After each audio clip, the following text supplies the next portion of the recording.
So 2001, naging first timer din po ako just like every one of you. Pero 2001, we met the Lifestyle Products.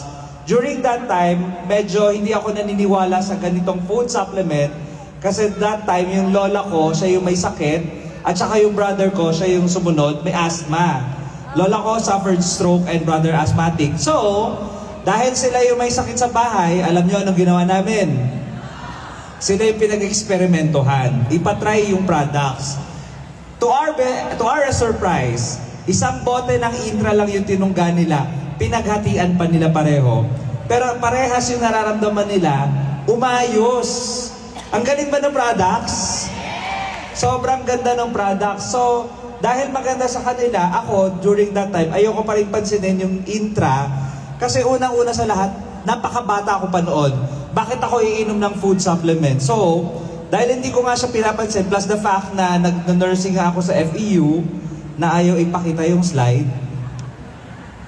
Yan.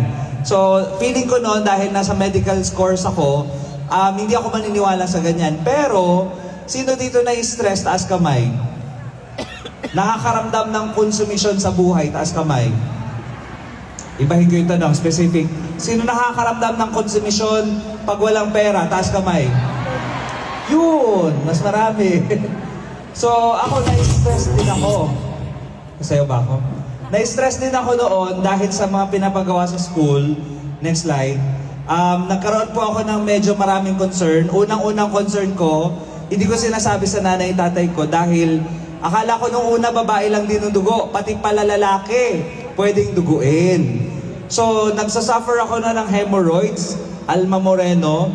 Ininom ko yung product, after 4 months, doon ko napansin na wala yung buntot. Ang ganda ng product, di ba? Major concern ko because of stress. Naglabasan yung consumption ko sa mukha. Ang dami-dami kong pimples na pag pinindot mo yung mukha ko, puputok na yung pus, yung nana. So, sabi ng parents ko, iinumin ko yung Intra, ipahid ko siya sa tigyawat, inom pahid, 2 linggo, inom pahid, inom pahid. In 2 weeks time, natuyo yung mga tigyawat. Ang ganda, di ba? Sino nakailan ng product? Taas kamay. Next slide po. So, sa sobrang ganda ng product, tinuloy-tuloy ko na siyang gamitin. Kasi itong nanay at tatay ko, may pinamana sa akin. Alam niyo kung anong pinamana nila? Hindi lupa, hindi ari-arian, hindi pera. Ang pinamana nila sa akin, yung nararamdaman nila sa buhay, which is hypertension. So, nagkaroon din ako ng hypertension habang lumalaki ako. Tapos, dahil hindi ko naman alam na hypertensive din ako noon, sino dito kagaya ko, hindi nila alam hypertensive. Kasi hindi sila nagpapa-check up. Diba? So, dahil nalaman ko na lang hypertensive ako, pangalawa, inaabuso ko rin yung katawan ko. By doing what? Unang-una, hindi ako natutulog ng maaga. Ang tulog ko normally before, 11, 12, 1, 2 a.m. na. Meron bang ganun dito? Tapos, pangatlo, hypertensive ako, di ako natutulog ng maaga. Pangatlo, hindi ako nag-exercise. Ang alam ko lang exercise, gadget, cellphone lang, computer, yun lang. Tapos, pang-apat, ito pinakamatindi sa lahat, alam nyo ano? Bilang bata, hindi ako kumakain ng gulay. Kumakain kayo ng gulay? Anong molor? Mink! Mink. Gulay, di ba? Gulay. So, ito na. Nagpunta kami ng US netong January 2025. Nag-celebrate kami ng New Year sa New York City. Meron bang nakarating na ng New York? Cubao? Next slide, yan. So, nasa New York City kami noong January. Tapos, dahil puyat, pagod, gutom. Congratulations. Slide. So, dahil puyat, pagod, tapos hindi nga nag-exercise, hindi nagugulay.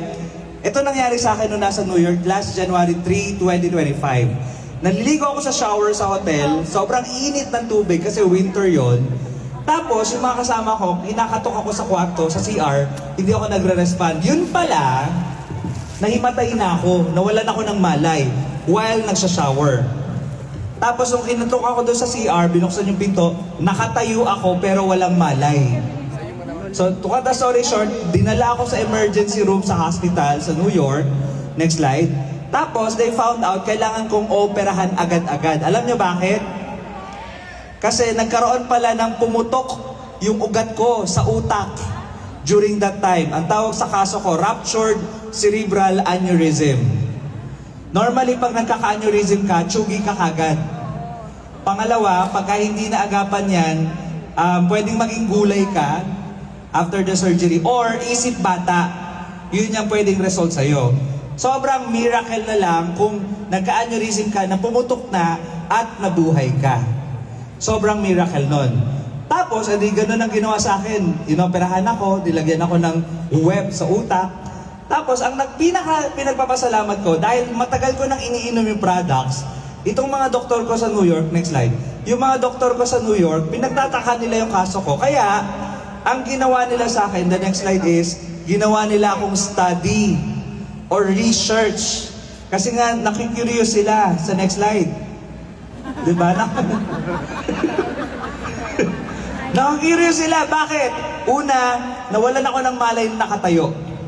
Pangalawa, ang tagal na ng hypertension ko, pero bakit hindi ako natsuchugi? Nung nandun ako sa New York, sa lahat ng mga naging pasyente nila na nagka-ruptured aneurysm, ako daw yung pinakamabilis ang recovery. Kaya ginawa nila akong study. Pinag-aaralan nila yung kaso ko. Bakit ang lakas-lakas mo kahit naputukan ka na ugat, di ba?